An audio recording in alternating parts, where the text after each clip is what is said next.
एक बार एक जज एक बूढ़ी औरत के चोरी के मामले की सुनवाई कर रहे थे। बूढ़ी औरत ने अपना गुनाह कबूल कर लिया था कि उसने एक बाग से कुछ फल चुराए थे। उसने गिड़गिड़ाते हुए जज से प्रार्थना की, जज साहब, मैं बहुत गरीब औरत हूँ और अब इतनी बूढ़ी और कमजोर हो चुकी हूँ कि अब कोई कामकाज भी नहीं कर सकती। मेरा बेटा भी इस वक्त बहुत बीमार है, इसलिए फिलहाल कोई भी कामकाज करने में असमर्थ है। हमारी सब जमा पूंजी भी खर्च हो चुकी है। घर में खाने पीने को कुछ भी नहीं बचा है। मेरा छोटा सा पोता, जिसकी माँ भी उसे जन्म देते ही चल बसी थी, कल रात से बहुत भूखा था और मैं बेबस उसके लिए कुछ भी खाने पीने का इंतजाम नहीं कर सकी थी।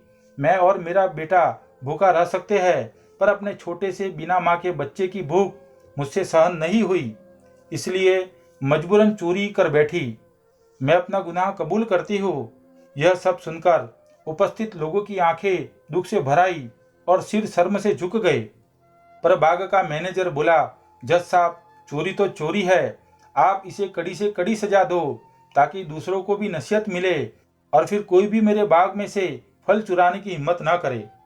जज साहब ने सारी बातें सुनने के बाद बूढ़ी औरत को कहा, मुझे बहुत दुख है माताजी, परंतु मैं कानून का पालन करने से पीछे नहीं हट सकता, इसलिए तुम्हें कानून के तहत सजा जरूर मिलेगी। कानून में तुम्हारे इस अपराध की सजा है 1,000 रुपये जुर्माना, और ये जुर्माना ना देने पर 1 महीने की जेल। फैसला सुनकर बूढ़ी औरत रोने लगी, क्योंकि वो जुर्माना तो भर नहीं सकती थी, तो अब उसका जेल जाना तय था। सोच रही थी कि अब उसके बीमार बेटे और पोते का क्या होगा। तभी जज साहब ने अपनी जेब से 500 रुपये निकाले और अपने टेबल पर रखकर बोले, अभी अभी यहाँ जो कुछ सुना, यह मेरा खुद को अपनी जिम्मेदारी न निभा सकने का जुर्माना है। और अब आप सब जितने भी लोग इस वक्त इस अदालत में इस मुकदमे की सुनवाई के लिए हाजिर है, वो हर एक व्यक्ति 100 रुपये जुर्माने के तौर पर दे। शहर के जिम्मेदार नागरिकों के रूप में यह हम सबका जुर्म है कि एक मासूम बच्चा भूखा रहा और इस बूढ़ी, कमजोर और गरीब औरत को उसका पेट भरने के लिए चोरी तक करने पर मजबूर होना पड़ा।